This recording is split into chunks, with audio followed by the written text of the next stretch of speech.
அதில் இப்பயும் இது பயன்பாட்டில் இருக்குது. எப்படின்னாக்கா, நீ ஏதாவது பண்ணுனாக்கா அது அந்த பாவ புண்ணியங்கள் உங்கள் பிள்ளைக்கு போய் சேரும்னு சொல்லுவாங்க.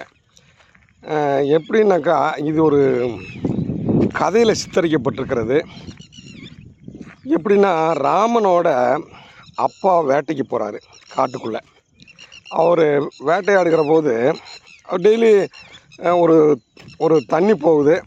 அந்த தண்ணி போகிற இடத்துல மான்கள் தண்ணி குடிக்க வரும். அப்போ இவர் தன்னை வில்லையும் அம்புலையும் அதை சாகடித்து அந்த வேட்டையை சக்ஸஸ் பண்ணுவார். இது யூஸ்வலாக நடக்கிறது. அன்னைக்கு போய் அவர் ஒளிஞ்சு உக்காந்துட்ருக்காரு, ஒரு இடத்துல உட்காந்துட்ருக்காரு. அப்போ தண்ணி குடிக்கிற மாதிரி ஒரு சத்தம் கேட்குது. அது கொஞ்சம் இரவை ஒட்டி இருக்கிற நேரம்னால இவனால் கரெக்டாக அதை என்னன்னு தெளிவாக தெரியல, மான் நினச்சிட்றாரு. அப்போ அவர் டார்கெட் கரெக்டாக இருக்கும், அந்த உட்காந்த இடத்துக்கும் அதையும் அடிச்சிடலாம். அப்போ அம்பை வச்சுட்டு அடிச்சிடுறாரு. அடித்த உடனே ஐயோ யாரோ என்னை கொண்டுட்டாங்களே அப்படின்னு அந்த சத்தம் வருது. அப்போ அது மனுஷன்னு தெரிஞ்சு போச்சு. ஒரு ஐயோ தப்பு பண்ணிட்டோமேன்னு இவர் போகிறாரு. போயிட்டு இருக்கிறப்ப ஒரு ஆளை அம்பில் போட்டாச்சுன்னு தெரியுது. அந்த ஆள் இப்போ சாக போகிற சமயத்தில் இவர் கையை பிடிச்சிக்கிட்டு, ஐயா என்னை கொண்டுட்டீங்க, நோ ப்ராப்ளம், நான் செத்துருவேன். நீங்கள் அம்பு போட்டிங்கன்னா நீ கொஞ்ச நேரத்தில் செத்துருவேன்.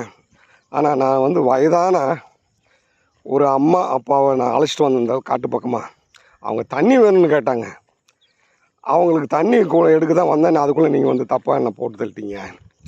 அதனால் அவங்கள போய் பாருங்கள், அவங்க கொஞ்சம் தூரத்தில் இருக்காங்க அப்படின்னோடனே அங்கே போய் பார்க்குறாங்க. அந்த வயதான அம்மா அப்பாவுக்கு 2 பேருக்குமே கண்ணு தெரியல. அப்போ இவர் போய் விஷயத்த சொல்கிறாரு. அம்மா நான் தவறாக உங்கள் பையனை இந்த மாதிரி அம்பில் போட்டேன், மான்னு நினச்சிட்டேன். நான் உங்கள் பிள்ளையா இருக்கேன்னு சொல்லி இவர் சொல்கிறாரு. ஆனால் அவங்க அழுதுட்டு ஒரு சாபம் கொடுக்குறாங்க.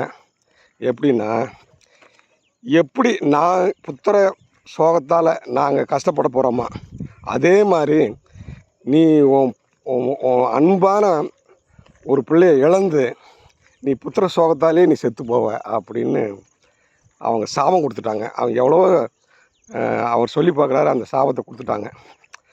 அதுக்கு பிறகு அப்படியே காலங்கள் ஓடுது. இப்போ தான்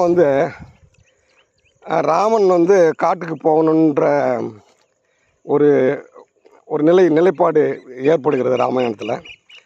14 வருஷம் காட்டுக்குள்ளே போகணுன்னு போகிறாப்புல. அது என்னென்னமோ நிகழ்வுகள் நடக்குது, அது உங்களுக்கெல்லாம் தெரியும். அப்போ இந்த புத்திர சோகம் இப்போ அவருக்கு தாக்கி கொஞ்ச நாளில் பரதன் அந்த ஆட்சி பொறுப்பை ஏற்றாலும் கூட அவர் ராவனுக்கு தான் கொடுக்கணும்னு நினைக்கிறாரு. அது கொடுக்க முடியல. அதனால் அந்த புத்திர சோகத்திலே அவர் இறந்து போகிறார். அதை கூட சரியான நேரத்தில் ராமன் சேர்ந்தாரா அந்த இறப்பில் அப்படின்றது கூட கேள்விக்குறி. அப்படி வரல. அதனால் இப்போ சாபம் பழிச்சிச்சு பார்த்தீங்களா. அதனால் நான் இது இந்த ராமாயணத்தை காட்டி நான் உங்களை மிரட்டலை. நாம் புண்ணியம் பண்ணாக்கா நம்ம பிள்ளைங்களுக்கு நல்லது சேரும். நாம் ஏதாவது கெட்டது பண்ணியாச்சுன்னாங்க கண்டிப்பாக நம்ம பிள்ளைங்களுக்கு சேரும். இப்போ நாமெல்லாம் நல்ல அந்த நிலமையில் இருக்கேன்னாக்கா நம்ம முன்னோர்கள் ஏதோ நல்லது செஞ்சுருக்காங்க, புண்ணியம் செஞ்சுருக்காங்கன்ற நான் நம்புகிறேன்.